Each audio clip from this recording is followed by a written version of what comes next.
Welcome to Just a Social Worker podcast with your host, Lori Eltred, licensed clinical social worker and therapist. Welcome to the podcast that's going to talk about social work in very real ways. We're going to talk about the things going well, the pressing issues and needs, and things that we really need to change about social work. I hope you enjoy our conversations, the insights, the thoughts, and even some of the actions we can take to make our profession, our lives, and our worlds better. Enjoy the podcast. Hi, welcome back to Just a Social Worker podcast with Lori Eldred, and my guest today is Val Laster. She is with Corewell Health. She's a psychotherapist with the Psychiatry and Behavioral Medicine Office. So welcome, Val, to this podcast and to the audience that listens. Before we get kind of started, I'd love to hear about your story and maybe what got you into the field. Hey, Lori. Hey, all. Hi. Thanks for that question. I have been thinking about retrospectively what kind of brought me into social work, and I understand more that I'm motivated by justice. So the more that I've gotten into the field, the more I understand that justice is really a core value, a component for me that motivates me. I go back to thinking about being on the bus as a 8-year-old, and we were a primarily white school in Southwest Michigan, and there was a Black and brown family that started riding our bus, and people were bullying them a lot. And so I would take some of the kids and put them in my seat and defend them, just ward off the bullies. To high school, where I was a peer assisted listener, to hearing other people's gossips as a teenager, but not gossiping, actually keeping those secrets and being confidential. And so there were some natural grains about me, but it wasn't until I went to Western where I had some inspiring social work professors, because the field was kind of percolating then, Lori, right? Like this was in the early 2000s. So, I didn't know about it. I thought I was a psychology major. And then I had Don Cooney at Western, and he just changed my world thinking about how to impact human behavior and improve, life and wellness. So that was kind of what really grew me into the educational component of it. But when I got into the field and did domestic violence and sexual assault advocacy, I thought about law, and then I don't have the heart for it.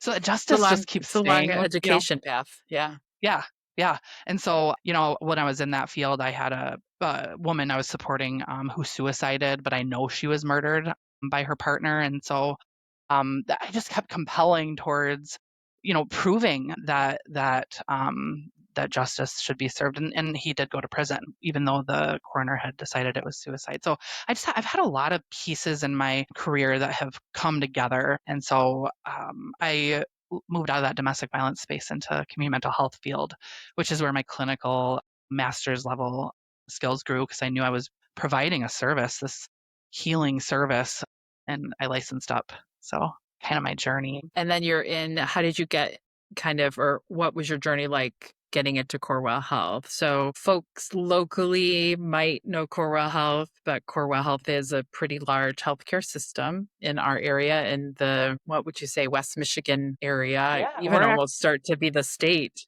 Yeah. I was going to say in the state now, it's getting to be a pretty decent, large healthcare system. So how did you make your way to Corewell Health? Yeah. I was working at Network 180, a community mental health provider in Kent County, and I was doing a collaborative grant-funded program called Care Management that partnered with Priority Health, the insurance plan, to improve wellness and reduce health costs for those who are utilizing inpatient settings. And so I had partnerships with Priority Health, which is a part of Corewell Health. And so there was an opportunity that came up right at the inception of COVID, Lori. I interviewed pre-COVID and shook hands, probably last in-person shake hand interviews. And then I started in virtually with the Priority Health insurance sector of Corewell Health for about 4 years before I transitioned the last 2 years into the provider realm of the Corewell Health array of services. Yeah, we have 80,000, more than 80,000, I'm sure now, employees across the state of Michigan. So We're pretty massive. Yeah, I didn't know you guys were that big. I knew it was big. And I remember, as a kid, I had Priority Health as a kid. That was our healthcare insurance. So I've been familiar, but I didn't realize, it's grown that substantially. And you and I have had some shared experience, because I think you left care management through Network 180 and I had taken over, I think, that role, because I had taken over, because I was in utilization management at Network 180. And then had taken that role on, because I had started at UM like the October 2019, like I mean, I was only a couple months in, and then it was like, obviously COVID happened, and then everybody's going home, and I don't know that I'd ever had that. I don't know that I'd ever had a virtual position that way, so that was another big learning curve, I'm sure, for Mhm, lots of us. So, mhm, mhm. but yeah, I think you and I had talked before, that we've had a bit of a simultaneous path, that you were running care management and had been for, I think, a handful of years. And then, I had kind of taken that on. So I just chuckle in terms of this area, right, in West Michigan, how it feels maybe like a larger area. Cause I think Grand Rapids is a fairly big city, maybe the second largest behind Detroit, but also very small in the same ways because the social work community kind of know a lot of each other. Yeah, our parallels we were Mhm. finding are um, aligned in that sector of the many places our careers have brought us, Larry, Yeah. right? Yeah, because I left that and just went into private practice and again became like a full-time kind of psychotherapist in that way too. So yeah, there's definitely those parallels, which are it's always interesting, right, to see the vast diversity in the field. And you can be in, right, you can work in domestic violence and sexual assault, then you can move into care management, which was that integrated care team. You can be a psychotherapist, there's just much you can't do. I think there's a bigger list of or maybe a smaller list of the things that you can't do than kind of the other way. I agree with that. I also like make a joke that I've been able to serve the lifespan because I've gone from infant mental health all the way up to serving Medicare members. My oldest patient being 93. So the spectrum of life experiences, these different specialty arenas, like you said, these grassroots organizations with domestic violence or sexual advocacy, in different arenas that you can sharpen skills in, but also learn so much from what you serve Yeah. is actually frankly continually inspiring. And it is nice to land, I guess, for both of us in our parallel now back into that direct service and really pouring into the individuals in an outpatient therapeutic realm. Yeah. Yeah, it is. And also it's been cool to watch over, I think, the handful of years of ways that social workers are getting into other aspects of community or of the community spaces we go into, just the ways we show up. Because I think about social workers, public libraries have social workers now, right? Yeah. And so, which when you think about it, you're like, God, that makes so much sense because so many folks go to public libraries to get on the internet, to help with job searches, housing, filling out applications because we still have, parts of our communities that don't have access to like internet or don't have reliable internet at least. Or even if you're an older individual, don't maybe know how to navigate that. Under accessed Yeah. resource in our community, those libraries. Yeah. And in police teams like in Kent Mhm. County, they have those hot teams where they have social workers on hand now to crisis respond and emergently respond. Yeah, putting us in places where we're needed, where we Yeah. can be utilized, where needs are presenting. Mhm. Yeah. Yeah, I have, I know folks that are in like veterinarian medicine, like they're getting social workers in there for pet and animal loss, but also for veterinarians, because veterinarians have an interesting experience with like kind of loss and bereavement, and even just that aspect of having to kind of put pets to sleep and actually, interestingly, have some higher rates of suicide than the general public does. I mean, there's just so many interesting ways that social work can be kind of interwoven into places you would never think a social worker would go into, right? Police Yeah. stations, Yeah. like the hot team here in Kent County is a great one. Public defender offices. I mean, there seems to be, yeah, a very long list of the ways we can show up. At Coral Health, we developed a position even like in our Lemon Holton cancer pavilion. We have like financial navigators that are social Oh, workers because nice. we recognize this gap in care when you come into the cancer diagnosis and how financially distraught that creates. Situations for even with meaningful full time employment and financial privilege, upper middle class families struggle when you have to go into those chemo radiation treatments. So, social workers are doing that kind of like financial building work, even at Yeah. Corewell Health. Really interesting spaces that we're occupying. Yeah. Yeah. And even, the ways that it's getting harder to access Medicaid and Medicare, some of the barriers, work requirements, right? tricky ways and the complication of filling out the applications, the way questions are worded, right? Like being able to access, talking about the internet, being able to get on the internet. Cause I think at this point in time, at least in Michigan, that's, I think, one of the only ways you can get a Bridges application completed is going online. Like I don't know that they have paper anymore. When I started, that was the only thing they had was a paper application. You were sitting down with clients and helping them fill out and thinking, goodness, this is a big application. But just some of those complexities, and I could imagine social workers at Corporate Health helping for people who don't have any type of insurance, right? Because that is the unfortunate consequence when you start to limit Medicaid or make that really hard. People still need health care. They're just not going to go to their primary care. They're going to end up in an emergency room, which just increases costs for every one of us. And so if you can get someone signed up for Medicaid, it might be helpful for them. So, Absolutely. and not have that medical debt or the worry, right? It's like, Yes. how am I going to pay for this, or the bills and all of that can really happen. We have a lot of medical debt. So Yeah, it's good to hear that. I have a background in clinical care management too, Lori. And so when I hear that even in sessions sometimes with the MI Bridges, like barriers that we hit with patients, and I know they have a generalized anxiety condition already, and it's probably going to be the barrier for them to even complete that. I might even like stop in session and be like, do we need to pull up your Bridges account now? Should we take some time, 10 minutes in session to like move that forward, right? Because those are some things that we might think are simplistic, but to someone who might be struggling in their mental health, it's a surmountingly unapproachable task. Yeah. And designed that way too. So, I mean, it's also designed to be difficult, right? That means test component of it's designed to be difficult. So, if you are a person that struggles to read, has literacy needs, language, right? I mean, English might not be your first language. So, that can be a complexity. And yeah, and as therapists, I don't think that is something we should be taking completely off the table, because sometimes it is basic needs, accessibility that contributes to some of those mental health struggles and symptoms. So Well, and I I kind of know do. it's going to disrupt our care because they're going to lose their coverage and then we're Yep. not going to be able to see each other. So if we Yep. can take 10 minutes in session to ensure that we have continuity of care, then we're going to keep moving forward Yeah. clinically, right? And in Yeah. their goals. Yeah. And the very real ways that sometimes those are just, here's a community resource, here's, right. I mean, the ways that we can still incorporate that into our work. Because at the foundation, we're social workers, and that is the linking, coordinating, we're making those referrals, knowing all those community resources. So it can Uh-huh. be beneficial as therapists as well. So, what are some issues kind of you see coming up for the social work profession in general?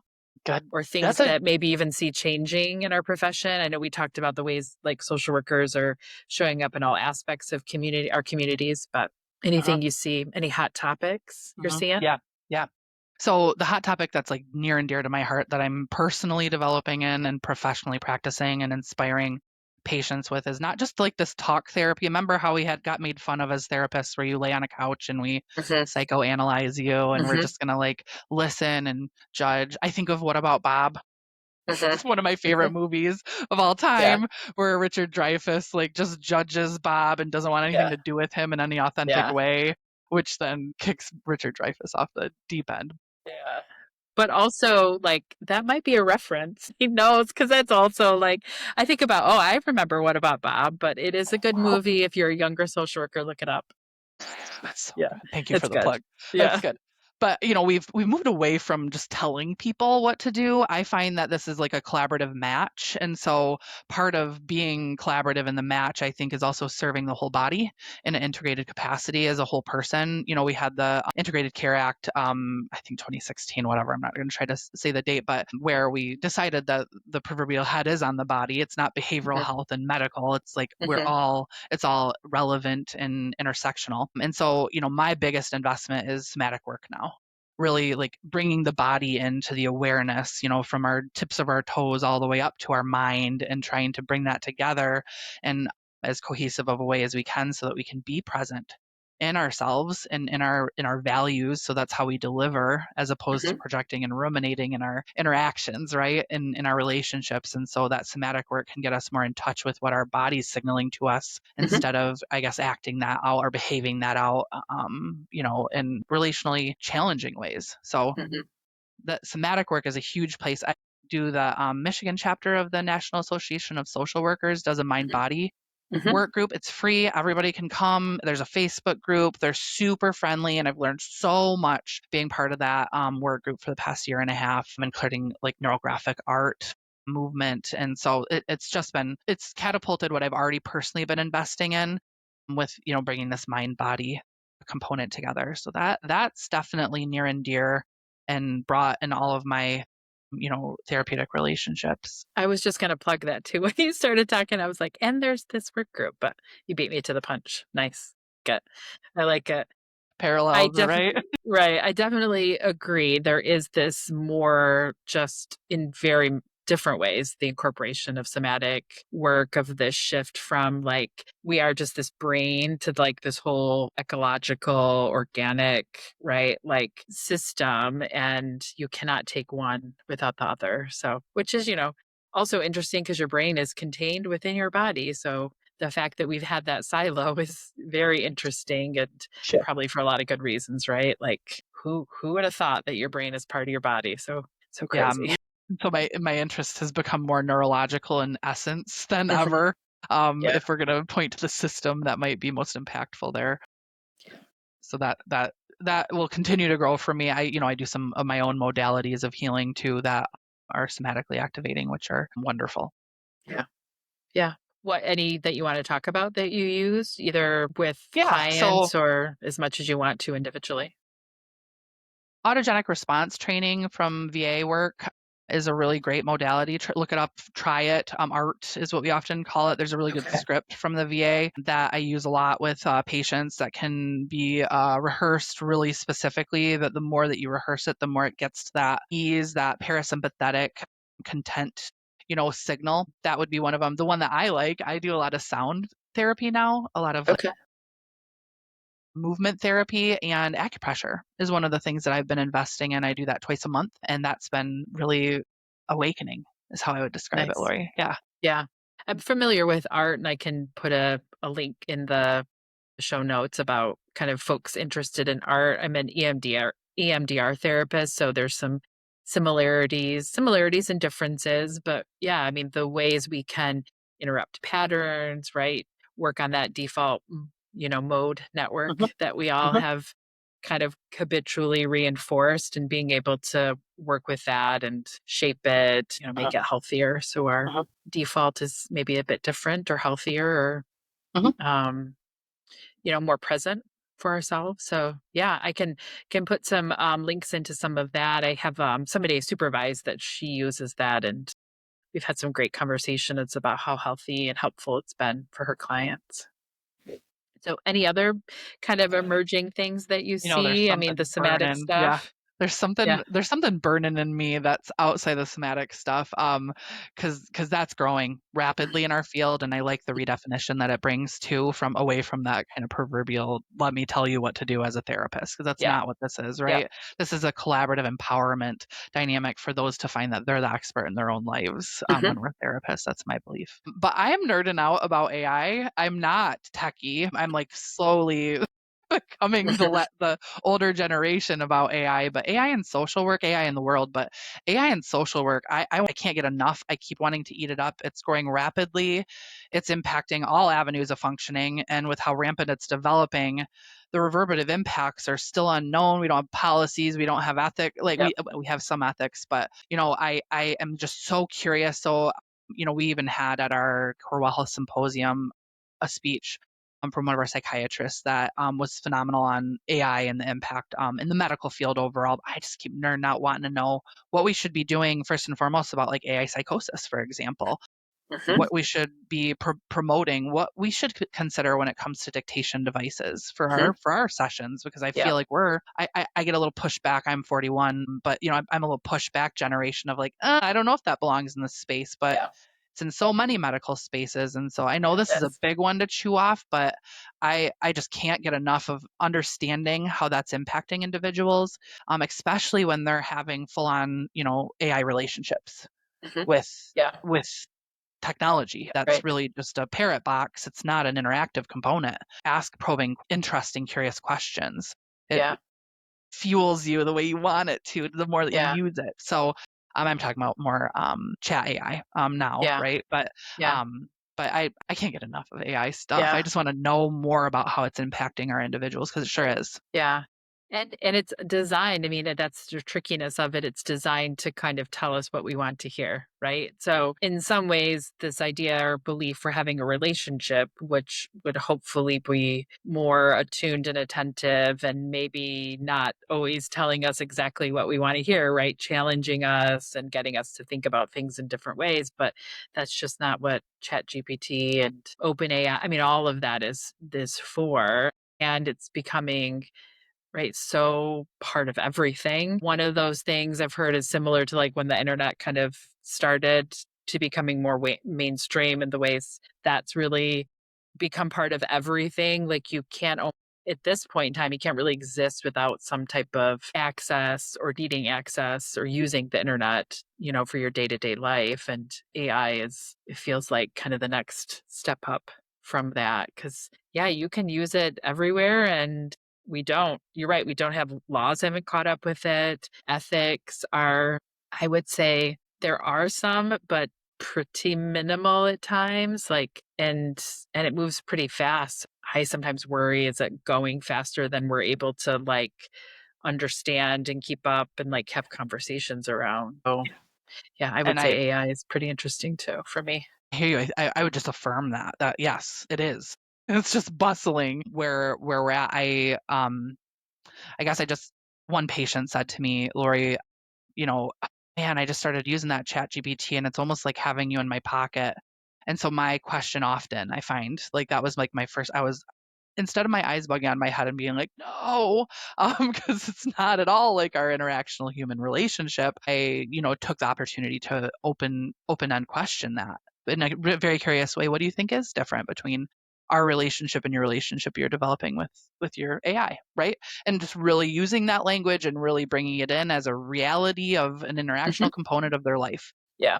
and being able to gauge the difference, right, between relational quality and the AI dynamic, because they're Yeah. different. And so we did. I mean, that patient has eventually come to, yeah, it's actually not at all like our relationship, but it does help me Right. reformat my thoughts in a more concise way. Yes. Yeah. So Yeah. it's not corrective. It's just, I think engaging individuals about what that actually looks like for them can be really helpful in a curious way. Yeah. Yeah, it can be a tool. It doesn't maybe, it could be a tool, but not a replacement for a relationship, right? Like you said, the ways can give us information. It can synthesize that pretty quickly, help us be more concise and, in maybe some large topic or thing or idea that we're having. How do we present that, right? Information. So, yeah. Is that something that's been being able to kind of dig in, experience AI kind of a part of the work that's enjoyable, or is it kind of enjoyable as well as hard at the same time?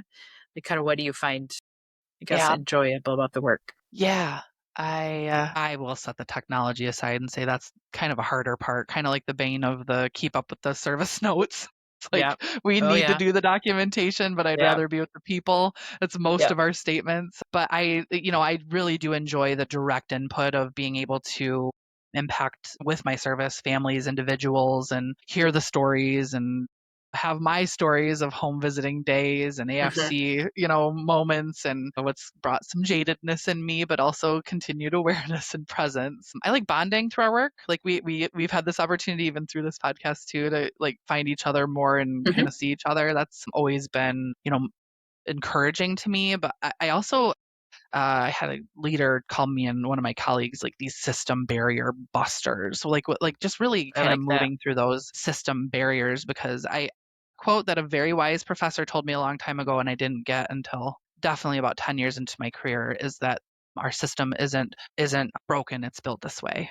So it's like it's intended, it's by operation, that it's challenged. And so, I take on that challenge quite honestly, and have crucial, assertive conversations as regularly as they need to be towards what I call eyelashes of change. Because I'm not looking for big old strides and 50 pounds lost, or that just human condition shifting is they're minutia moments. They're savoring moments that we can cheer on when we witness them for each other. And so, like in my career, I remember Gandhi saying, we be the change you want to see in the world, and being like, yeah, and like feeling motivated off that. But like really, I really actually still have the starfish story posted in front of my desk, and it still like comes back to me.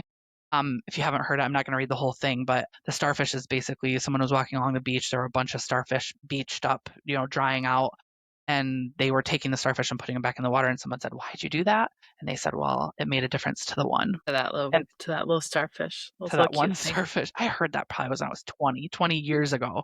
I still have it at my desk, and it still is exactly why I do social work. That Mhm. one little eyelash of change made that difference, and that's what inspires me continually, Yeah. and I enjoy. Yeah. Social work is not a sprint. It is a marathon. It is those small changes, the persistence, right? The kind of just that one foot, kind of in front of the other, right? In the ways exactly systems are set up and are designed to do exactly what they're doing.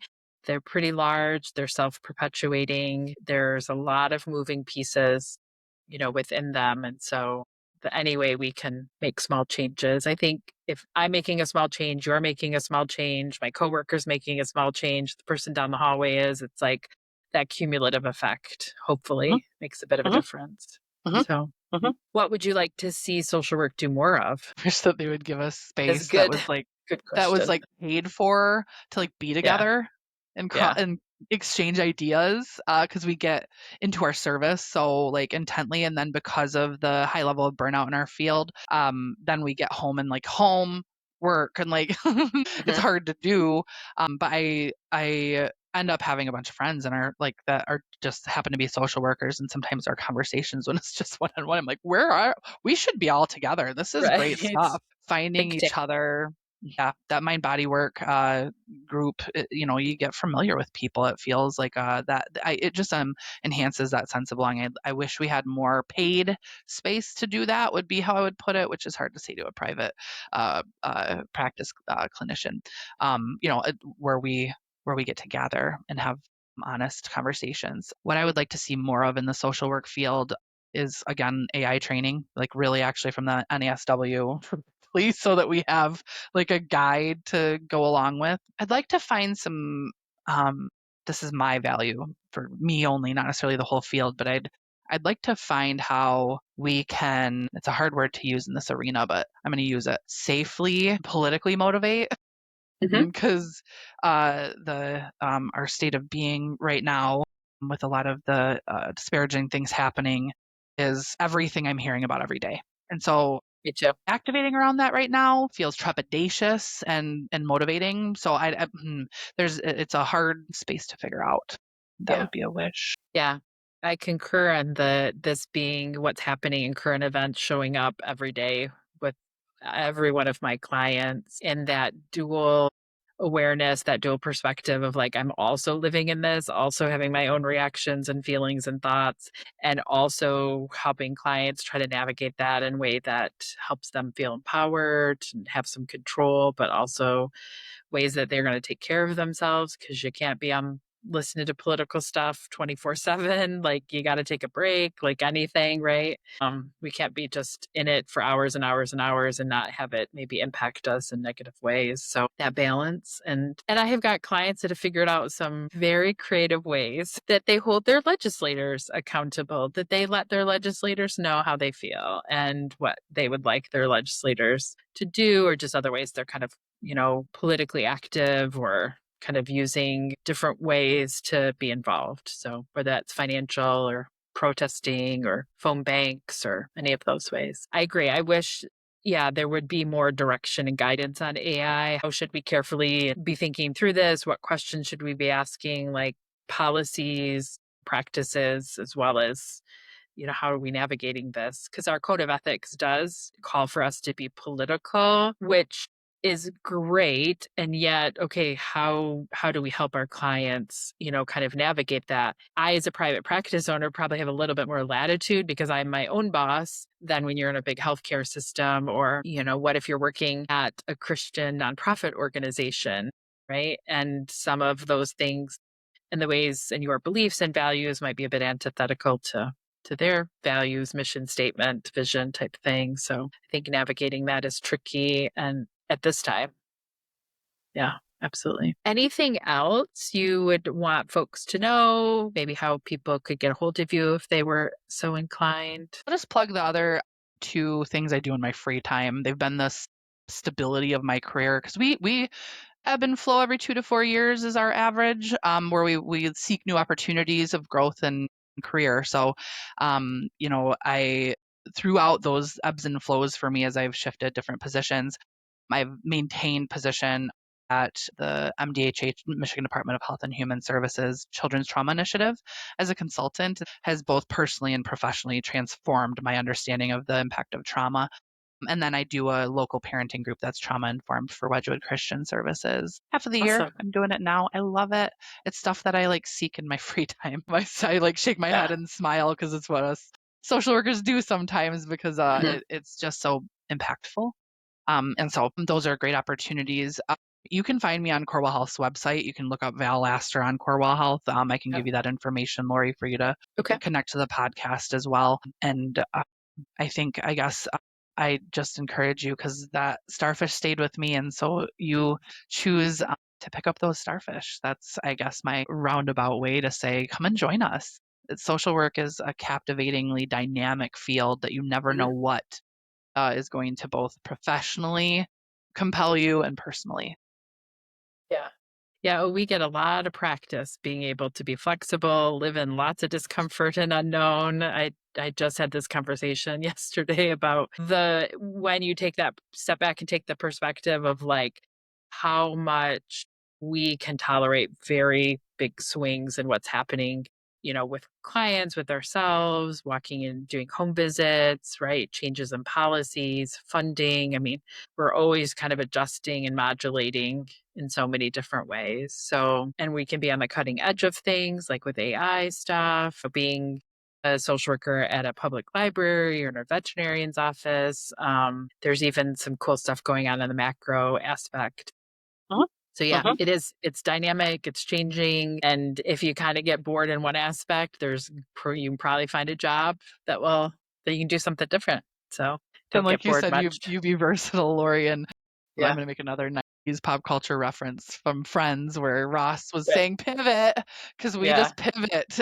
If you haven't seen that scene, you can find it. But we just pivot. We do. Yeah, and it grows things for us. It's awesome. It is. So I will put in show notes just that link. If you, I'm sure I can probably look that up and drop that link in if people want to email you. I'll put in also the link for the Mind Body work group as well, if social workers are interested in that. And I know that they also are doing a Mind Body Institute. And so there'll be some even training that folks can get around that as well. So I want to highlight that and put that in the show notes. So, well, thank you, Val. It's been a pleasure talking to you and getting to know you and having this conversation. You're the same. Okay. Take care. Best. Take care. Yep. Thank you for listening to Just a Social Worker podcast with your host, Lori Eldred. This podcast is not a substitute for therapy, nor is it a form of therapy. This podcast is for entertainment purposes only. Should you find yourself in need of support, please check out your local mental health resources, which could include your local community mental health, your local emergency room department, your local crisis mental health center, or you can call the national hotline at 988. Thank you, and thank you for listening.